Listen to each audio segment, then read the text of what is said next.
আবারও রিমান্ডে সালমান এফ রহমান এবং প্রতিদিনই তিনি নতুন নতুন তথ্য জানাচ্ছেন।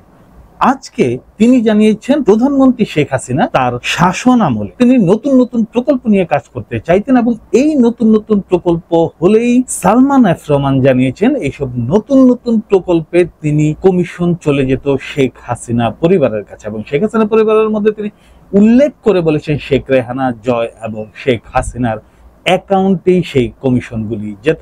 এবং প্রধানমন্ত্রী শেখ হাসিনা তার মন্ত্রিসভায় এবং তার বাণিজ্য উপদেষ্টা সহ অন্যান্য সবাইকে বলতেন নতুন নতুন প্রকল্প তৈরি করার তাগিদ দিতেন এবং সেই প্রকল্পে কত টাকা তিনি নেবেন, কত টাকা প্রকল্পে থাকবে এবং কত টাকা অন্যান্যরা পাবে সেটাও তিনি সবই জানতেন। এবং জানতেন বলেই তিনি কখনোই কোনো প্রকল্পের মিথ্যাচার নিয়ে, কোনো প্রকল্পের দুর্নীতি নিয়ে খুব বেশি সচেতন হতেন না। যদিও এর মাঝখানে বালিশ কাণ্ড, খেজুর গাছ কাণ্ড, কলাতলি কাণ্ড সহ অন্যান্য কাণ্ডে কিছুটা বিব্রতকর অবস্থার পরিস্থিতি পড়লেও তিনি সেগুলি সামলে নিয়েছেন আইন শৃঙ্খলা বাহিনী সহ অন্যান্য প্রতিষ্ঠানের সহযোগিতা। আর যারাই তার বিপক্ষে কথা বলেছে তাদেরকে সোজা আয়নাঘর।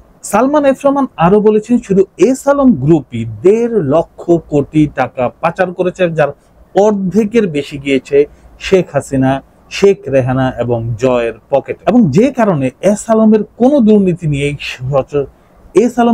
দুর্নীতি নিয়েই কথা বলতে পারতেন না শেখ হাসিনা সহ অন্যান্যরা। শুধু এস আলম নয়, এস আলমের বাইরেও অন্যান্য যারা দুর্নীতির সাথে জড়িত ছিল তারাও নির্দিষ্ট হারে মাসোহারা বা কমিশন দিতেন শেখ হাসিনা পরিবারকে। এছাড়াও রাষ্ট্রায়ত্ত জনতা ব্যাংকে সালমান এফ রহমান নিজের জন্য বেছে নিয়েছিলেন এবং সেখান থেকে লুট করার জন্য যত টাকা প্রয়োজন ছিল তিনি তা ব্যবহার করেছেন এবং তিনি শেখ পরিবারকে ব্যবহার করেছেন আর এই লুটের হাতিয়ার হিসাবে। এবং নিজের পছন্দ মতো চেয়ারম্যান এবং এমডি এখানে নিয়োগ দিতেন সালমান এফ রহমান এবং হরি লুট করেছেন জনতা ব্যাংক। এর বাইরেও সালমান এফ রহমান বন্ড কেলেঙ্কারি নিয়ে কথা বলেছেন। তিনি শুধু বন্ড সেল করেই 2250 কোটি টাকা হাতিয়ে নিয়েছেন এবং তার এই বন্ড বিক্রি করার জন্য প্রায় প্রত্যেকটা ব্যাংকেই তিনি চাপ প্রয়োগ করেন। যারাই কথা শুনতো না তাদের জন্য ছিল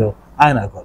সালমান এফ রহমান প্রতিদিনই নতুন নতুন তথ্য দিচ্ছেন এবং দিশেহারা হয়ে যাচ্ছেন আদালতে দাঁড়িয়ে থাকা বা আদালতের সাথে সংশ্লিষ্ট মানুষজন, আইনজীবীরা। তারা প্রত্যেকেই এই সমস্ত ঘটনা শুনে রীতিমতো চমকে যাচ্ছেন এবং তারা আগামী দিন কি গোপন তথ্য শেয়ার করবেন সালমান এফ রহমান সেটা শোনার জন্য অধীর আগ্রহে অপেক্ষা করছেন।